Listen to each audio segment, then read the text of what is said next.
श्री शिवाय नमस्तुभ्यम। हर हर महादेव। दोस्तों, आप सभी लोग जानते हैं कि 1 नवंबर 2025 यानी शनिवार को पड़ रही है कार्तिक महीने की देवउठनी एकादशी। और दोस्तों, ये वो तिथि है जो कार्तिक महीने में पड़ने वाली सबसे बड़ी तिथि है, क्योंकि यह शनिवार के दिन पड़ रही है और इसका बहुत ही बड़ा और विशेष महत्व होता है। पूज्य गुरु जी ने कहा है, अगर कभी भी मौका लग जाए और कार्तिक महीने की देवउठनी एकादशी तिथि शनिवार को पड़ जाए तो आप लोगों को 3 तुलसी के पत्ते वाला उपाय तो अवश्य ही करना चाहिए, और इन दोनों का संयोग बहुत ही कम आता है। और दोस्तों, पूज्य गुरु जी ने अपनी शिव महापुराण की कथा में बताया है, इस दिन आपको 3 तुलसी के पत्ते वाला उपाय तो अवश्य ही करना चाहिए, क्योंकि ऐसा दिन पूरे साल में सिर्फ एक ही बार आता है। और दोस्तों, आप सभी लोग जानते हो कि शनिवार देवउठनी एकादशी का अगर सबसे बड़ा कोई उपाय है तो वो 3 तुलसी पत्ते वाला उपाय है। तो दोस्तों, इस एकादशी के दिन आप लोगों को इस 3 तुलसी के पत्ते वाले उपाय को जरूर करना है। बहुत सारे लोग होंगे जिन लोगों ने इस उपाय को न किया हो, मतलब पूरा साल निकल गया और उन्होंने किसी भी दिन इस 3 तुलसी पत्ते वाले उपाय को न किया हो। पर दोस्तों, आपके पास एक आखिरी मौका बचा हुआ है, जो कि 1 नवंबर के दिन है। तो इस दिन आप लोगों को इस वाले उपाय को जरूर कर लेना है। भले ही आपने पूरे साल भर इस उपाय को ना किया हो, पर अगर आपने इस कार्तिक महीने में पड़ने वाली एकादशी के दिन अगर इस वाले उपाय को कर लिया तो आपको इस उपाय को करने का वो फल मिलेगा जिसकी आपने कभी कल्पना भी नहीं करी होगी। इसीलिए आप लोग इस वाले उपाय को एक बार जरूर कर लेना, ताकि आप लोगों के हाथ से यह मौका ना जा सके और आपको इस उपाय को करने का फल मिल सके। दोस्तों, यह उपाय पंडित जी ने अपनी अभी की ही शिव महापुराण की कथा में बताया है, जिस उपाय को आज हम आपको बहुत अच्छे से समझाने वाले हैं। इस वीडियो को देखने के बाद इस उपाय को समझने के लिए आपको कोई और वीडियो को देखने की जरूरत नहीं पड़ेगी। तो चलिए दोस्तों, उपाय को शुरू करते हैं। देखिए, यह इस कार्तिक महीने के शनिवार के दिन यह इतना खास होता है, इतना महत्वपूर्ण होता है। देखा गया है कभी कभी बड़े बड़े पूजा पाठ अनुष्ठान से जो मनोकामना पूर्ण नहीं होते, वो इस कार्तिक महीने के देवउठनी एकादशी के दिन एक छोटे से उपाय करने से ही आपकी मनोकामना पूर्ण हो जाती है। और बहुत सारे लोगों ने इस उपाय को किया भी है और उनको इस उपाय को करने का फल भी जरूर मिला है। अगर आप लोग भी इस उपाय को शनिवार देवउठनी एकादशी के दिन करना चाहते हैं तो आप इस उपाय को पहले अच्छे से समझ लेना, सुन लेना, उसके बाद करना। आपको इस उपाय का फल जरूर मिलेगा। और इस उपाय को कर लेने से आपके घर में चाहे किसी भी प्रकार की दुख और समस्या क्यों ना चल रही हो, आपको उसका कारण भी नहीं पता है कि भाई यह समस्या किस कारण से चल रही है, उसका कुछ भी कारण हो सकता है, जैसे पितृदोष हो सकता है या किसी भी तरह का मंगल दोष भी हो सकता है। तो इस दिन आप लोगों को यह वाला उपाय कर लेना है। यह एक ऐसा उपाय है जिस उपाय को अगर किसी विशेष दिन पर किया जाए तो भाई उस विशेष दिन का जो है वह तो हमें मिलता ही मिलता है, पर हमने उस दिन पर इस उपाय को किया है तो हमें उससे भी बड़ा फल मिलता है, और फल बहुत जल्दी मिलता है, क्योंकि आप इस उपाय को बहुत ही बड़े और विशेष दिन पर कर रहे हो। तो चलिए अब उपाय के बारे में बात करते हैं, लेकिन उससे पहले आप लोगों को यह जानना आवश्यक है कि आखिर यह उपाय किस समय करना है, किसको करना है और कैसे करना है। तो चलिए हम आगे आपको वीडियो में एक एक करके बता देते हैं, लेकिन उससे पहले अगर आप लोग हमारे चैनल पर नए हैं तो हमारे चैनल को सब्सक्राइब कर लेना और इस वीडियो को लाइक करके कमेंट बॉक्स में श्री शिवाय नमस्तुभ्यम ओम नमः शिवाय जरूर टाइप कर देना। और अपने फायदे के लिए, गरीबी दूर करने के लिए इस वीडियो को पूरा देखकर जाना, तभी आपको लाभ की प्राप्ति होगी। यदि आज आपने वीडियो को बीच बीच में से देखा, काट काट कर देखा, तो आपको जीवन में कभी सफलता हासिल भी नहीं। तो दोस्तों, इस 3 तुलसी के पत्ते वाले उपाय को हमें इस एकादशी के दिन कैसे करना है, किसको करना है, किस समय करना है और कहां पर करना है, ये सारे सवालों के जवाब आपको इस वीडियो में मिल जाएंगे। और जो ये वीडियो देखेगा भाई, उसको 3 तुलसी के पत्ते वाला उपाय जरूर करना चाहिए, क्योंकि इस दिन तुलसी का भी बहुत ही बड़ा और विशेष महत्व होता है। और जब बात आ जाए 3 तुलसी के पत्ते की, तो ये सोने पे सुहागा वाली बात हो जाती है और ये एक बहुत ही बड़ा उपाय हो जाता है इस देवउठनी एकादशी का। अब हम समझते हैं इस वाले उपाय को हमें करना किस समय है। इस 3 तुलसी के पत्ते वाले उपाय को हमें इस देवउठनी एकादशी के दिन करना किस समय है। तो देखिए, इस उपाय को करने का जो समय है वह सुबह का समय है और शाम का समय भी है। अब देखिए, यहाँ पर हम मुख्य रूप से सुबह का समय नहीं बोलेंगे, क्योंकि 1 नवंबर शनिवार देवउठनी एकादशी का दिन है और इस दिन प्रदोष काल के समय का बहुत महत्व होता है। बाकी अगर सुबह के समय भी करेंगे तो भी अच्छा होगा, उसमें कोई भी दिक्कत वाली बात नहीं है। तो चलिए जानते हैं इस विशेष उपाय के बारे में। लेकिन उससे पहले एक प्रार्थना, अगर आप इस चैनल पर नए हैं तो आप इस वीडियो को लाइक करें, चैनल को सब्सक्राइब करें और कमेंट बॉक्स में आप अपनी राशि या अपना नाम जरूर डाल दें, क्योंकि हम राशि से जुड़ा भाग्य भी बताते हैं और भाग्य में चल रही परेशानियों को दूर करने के लिए वह आसान से आसान उपाय भी बताते हैं। तो चलिए अब हम अपने सबसे पहले उपाय की बात कर लेते हैं। कार्तिक मास के दिनों में विशेषकर भगवान शिव और माता पार्वती और विष्णु भगवान का पूजन किया जाता है। अब साथ ही साथ देवउठनी एकादशी का दिन भी पड़ गया है, तो ऐसा समझ लीजिए आपके जीवन में धन भी आएगा, सुख भी आएगा, धन बढ़ेगा भी, और साथ ही साथ आपके जीवन के सारे संकटों को भगवान शिव जी दूर कर देंगे। तो चलिए सबसे पहले बात कर लेते हैं सबसे पहले उपाय की, जो कि शनिवार एकादशी वाले दिन आपको विशेष कर करना है। और इस उपाय को करने से आपकी कोई भी ऐसी इच्छा, कोई भी विश जो अभी तक अधूरी है, पूरी नहीं हो रही है, तो आपकी बड़ी से बड़ी विश और मनोकामना भी पूरी हो जाती है जब आप देवउठनी एकादशी वाले दिन इस पहले उपाय को कर लेते हैं। तो देखिए, आप सभी जानते हैं कि श्री हरि विष्णु जो है उन्हें तुलसी दल सबसे प्रिय है। बिना तुलसी माता के श्री हरि विष्णु अधूरे हैं और बिना तुलसी पत्तों के श्री हरि विष्णु का भोग अधूरा है। अब श्री हरि विष्णु को प्रसन्न करके आप अपनी किसी भी मनोकामना को पूरा कर सकते हैं, क्योंकि श्री हरि विष्णु प्रसन्न हो गए तो आपकी कोई भी विश और इच्छा मनोकामना अधूरी नहीं रहेंगी। तो आपको तुलसी के 5 पत्ते लेने हैं। अब ये 5 तुलसी के पत्ते जो आपने लिए हैं, ये 5 तुलसी के पत्ते आपको श्री हरि विष्णु को अर्पित करने हैं। अपने घर के मंदिर में ही ठीक है, ऐसा आपको करना है। आपके घर में श्री हरि विष्णु की कोई मूर्ति है, प्रतिमा है, वहां पर यह 5 तुलसी के पत्ते आप रखें और साथ ही साथ एक देसी घी का दीपक गोल बाती का आपको लगाना है और ओम नमो भगवते वासुदेवाय नमः इस मंत्र का आपको 11 बार जप करना है। देखो मंत्र कौन सा है, ओम नमो भगवते वासुदेवाय नमः, और फिर श्री हरि विष्णु से अपनी विश, अपनी इच्छा, अपनी मनोकामना कह देना और फिर देखना आपकी विश और इच्छा, जो भी आपकी मनोकामना है, जो भी अपने जीवन में आपको चाहिए। अगर निर्धनता बहुत है, आप अपने घर से गरीबी को दूर करना चाहते हैं, या फिर धन आपका बढ़ता नहीं है, आप चाहते हैं कि आपका धन बढ़े, या फिर आपके घर में फिजूल खर्ची बहुत होती है, पैसा आपके पास नहीं रुकता है, आप चाहते हैं कि पैसा आपके पास रुके, या फिर घर में कोई व्यक्ति ऐसा है जो बहुत बीमार रहता है, या फिर किसी का विवाह नहीं हो पा रहा है, तो जो भी आपकी इच्छा है, जो भी आपके विश है, बस एक बार श्री हरि विष्णु से कह दे। दिन है, साथ ही 7 साल का सबसे बड़ा दिन है। यह दिन इतना उत्तम है कि जो आप श्री हरि विष्णु से मांग लेंगे, जो उनसे कह देंगे, वह आपकी विश, आपकी मनोकामना को बहुत जल्दी पूरा कर देंगे। तो यह पहला उपाय है। चलिए बात करते हैं दूसरे उपाय की। देखो, यदि आपके जीवन में आर्थिक संकट बहुत अधिक हो रहे हैं, धन की समस्या लगातार जीवन में बनी हुई है, एक एक रुपयों को प्राप्त करने के लिए आपको बहुत अधिक मेहनत कर रहे हैं, तो आज रात्रि में सोने से पहले आपको हो यह चमत्कारी दीपक का उपाय अवश्य करना है। या फिर यदि आपका जो व्यापार है, बिजनेस है, दुकान है, वह अच्छे से नहीं चल पा रही है, तो आज रात्रि में इस विशेष दीपक का उपाय आपको अवश्य करना चाहिए। देखो दोस्तों, दीपक हमारे घर में सभी नकारात्मक शक्ति को बाहर करता है। यह उपाय आपको साल में केवल 1 बार करने का ही मौका मिलता है। देखिए, इस उपाय के लिए आपको तुलसी जी की जो सूखी लकड़ी होती है उसे ले लेना है। देखिए दोस्तों, यदि आपके पास पुरानी तुलसी जी की लकड़ी है तो उसे आप ले सकते हैं, और यदि आपके घर में तुलसी जी जो लकड़ी है वह सूखी हुई है तो उसकी लकड़ी आप तोड़ के इस्तेमाल कर सकते हैं। लेकिन आपको ध्यान रखना है कि सूर्यास्त से पहले पहले ही आपको ये जो तुलसी जी की लकड़ी है इसे अवश्य ही तोड़ लेना है। तो इस उपाय के लिए आपको सबसे पहले तो एक मिट्टी का दीपक लेना होगा, चाहे तो आटे का दीपक भी ले सके, क्योंकि आटे का दीपक सभी दीपक में सर्वोत्तम माना गया है। इस दीपक के अंदर आपको शुद्ध घी का प्रयोग करना होगा, और इससे दीपक के अंदर आपने जो तुलसी जी की लकड़ी ली है उसे भी रख देना है।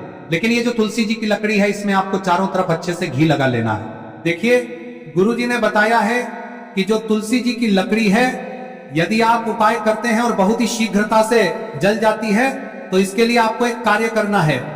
आपको थोड़ी सी रुई ले लेनी है, और उस रुई को आपने जो तुलसी जी की लकड़ी ली है उस पर अच्छे से चारों तरफ लपेट देनी है।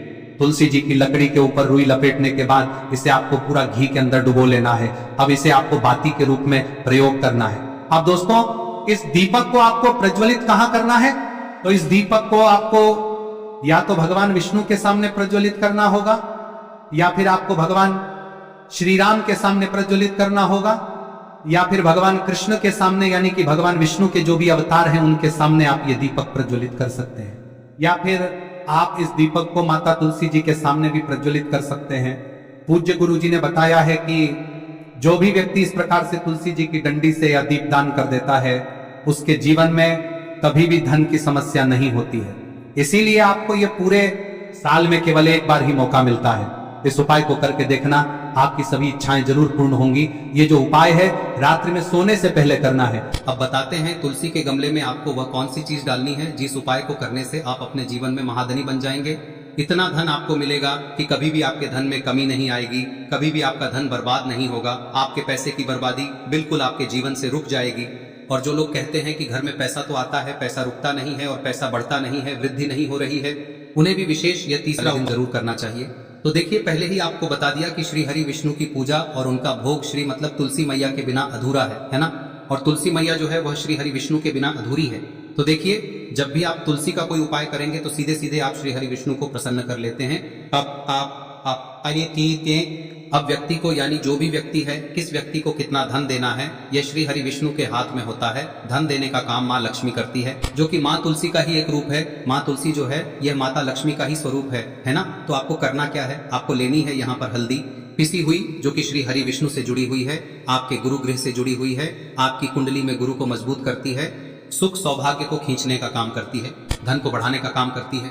तो एक चुटकी पिसी हुई हल्दी आपको लेनी है और यह पिसी हुई सूखी हल्दी ही आपको अपने गमले में, तुलसी का पौधा जिस गमले में लगा है उसमें अच्छे से इस हल्दी को डालना है, ठीक है ना। और ओम नमो भगवते वासुदेवाय नमः इस मंत्र का जाप करना है। कितनी बार? कम से कम 11 बार जाप करना है। ओम नमो भगवते वासुदेवाय नमः इस मंत्र का जाप करते रहना है और हल्के हल्के से तुलसी के पौधे में आपको पूरे गमले में पीसी हुई हल्दी का छिड़काव करना है। तो देखिए, जो व्यक्ति लेता है, ऐसा समझ लीजिए अपने जीवन से नहीं आने वाली 7 पीढ़ियों के जीवन से निर्धनता और गरीबी को दूर कर देता है, क्योंकि हल्दी जो है ना, यह साधारण नहीं है। हल्दी इतनी उत्तम होती है कि रातों रात आपके जीवन में चमत्कार करती है। आपने देखा होगा कि कोई भी शादी होती है, विवाह होता है ना, कोई भी ऐसा शुभ काम हम करते हैं उसमें हल्दी जरूर लेते हैं।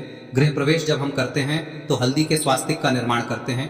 कोई भी अच्छा काम करने जा रहे हैं, हल्दी उसमें लेते हैं और हल्दी जो है ये आपके गुरु ग्रह को मजबूत कर देती है। अगर कुंडली में गुरु कहीं ना कहीं मजबूत है तो इससे उत्तम का मिलेगा नहीं। बहुत ही उत्तम उपाय है तुलसी के गमले में एक चुटकी पीसी हुई हल्दी डालना है, तो यह बहुत ही उत्तम उपाय है।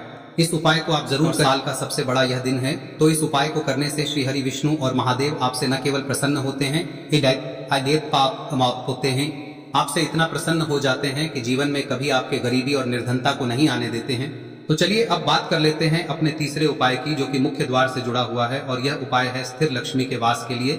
ऐसा पैसा आपके घर में आएगा जो आपके घर में ही रुकेगा। ऐसा पैसा कभी आपके घर में नहीं आएगा जो आपके घर से जाएगा और विशेषकर फिजूल खर्ची में जाएगा। अब आधे से ज्यादा लोगों की यही समस्या होती है कि घर में पैसा तो आता है लेकिन बहुत जल्दी घर से चला जाता है या फिर फिजूल खर्ची में चला जाता है। तो धन की बर्बादी जिन लोगों के घर में हो रही है उन्हें विशेषकर यह तीसरा उपाय करना है, या जिन लोगों के पास बिल्कुल पैसा आना बंद हो गया है, सर पर लगातार कर्जा बढ़ रहा है, उन्हें भी यह विशेष तीसरा उपाय करना है। तो देखिए, आपको फिर से क्या लेना है, हल्दी लेनी है पीसी हुई, जो कि श्री हरि विष्णु से ही जुड़ी हुई है ना। पीसी हुई हल्दी लेनी है और थोड़ा सा पानी डालकर उसका गाढ़ा गाढ़ा आपको पेस्ट बना लेना है। अब इसी हल्दी से आपको अपने घर में स्वास्तिक बनाने हैं।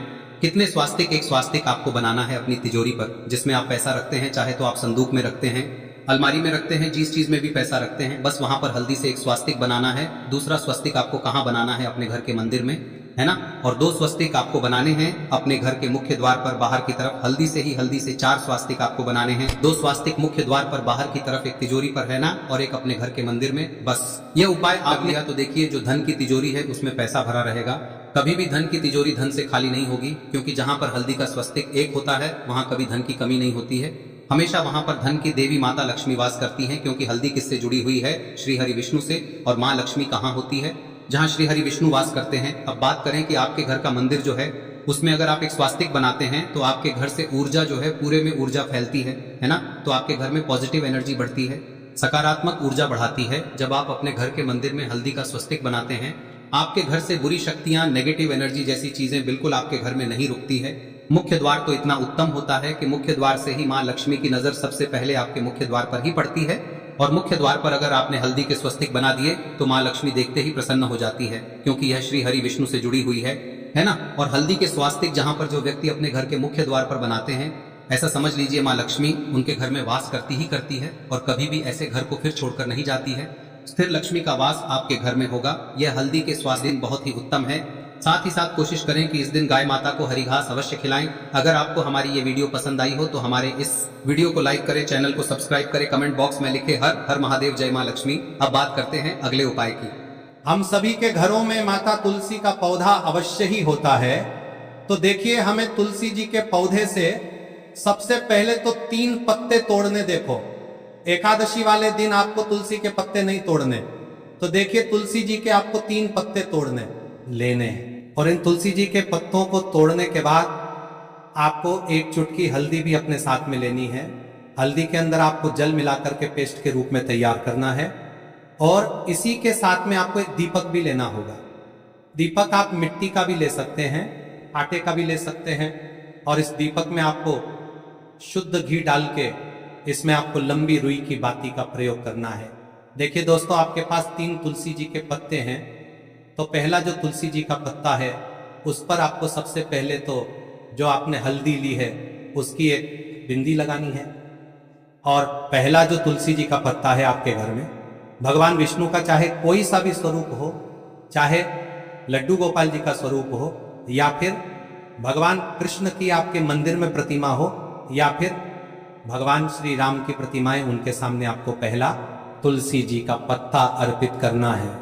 अब देखिए दोस्तों, आपके पास जो 2 तुलसी जी के पत्ते हैं और आपके पास जो एक दीपक है, इन्हें आपको लेकर के पहुंचना है। अपने ही घर में तुलसी जी के पौधे के पास में देखिए, सबसे पहले तो आपके पास जो 2 तुलसी जी के पत्ते हैं उन पर भी आपको हल्दी की एक एक बिंदी लगानी है और उन दोनों ही तुलसी जी के पत्तों को आपको अपने घर में तुलसी जी के पौधे के वहां पर ही अर्पित कर देने हैं। और इस प्रकार से यह दोनों पत्ते भी तुलसी जी के पौधे के पास में अर्पित करने के बाद अंत में जो आपके पास एक लंबी बाती का दीपक है, इसे आपको तुलसी जी के पौधे के पास में ही प्रज्वलित कर देना है। जो भी व्यक्ति अपने ही घर पर इस प्रकार से तुलसी जी के 3 पत्तों का ये उपाय कर लेता है तो उसका परिवार हमेशा खुश रहता है, उसके परिवार में कभी भी कोई भी संकट उत्पन्न नहीं होता है। और यदि आपके घर में जो भी ग्रह क्लेश है वह भी समाप्त होते हैं, तो इस प्रकार से ये सुंदर सा उपाय करना है। अब बात करते हैं अगले उपाय की। देखो, यदि आपके जीवन में आर्थिक संकट बहुत अधिक हो रहे हैं, धन की समस्या लगातार जीवन में बनी हुई है, एक एक रुपयों को प्राप्त करने के लिए आपको बहुत अधिक मेहनत कर रहे हैं, तो आज रात्रि में सोने से पहले आपको हो यह चमत्कारी दीपक का उपाय अवश्य करना है। या फिर यदि आपका जो व्यापार है, बिजनेस है, दुकान है, वह अच्छे से नहीं चल पा रही है, तो आज रात्रि में इस विशेष दीपक का उपाय आपको अवश्य करना चाहिए। देखो दोस्तों, दीपक हमारे घर में सभी नकारात्मक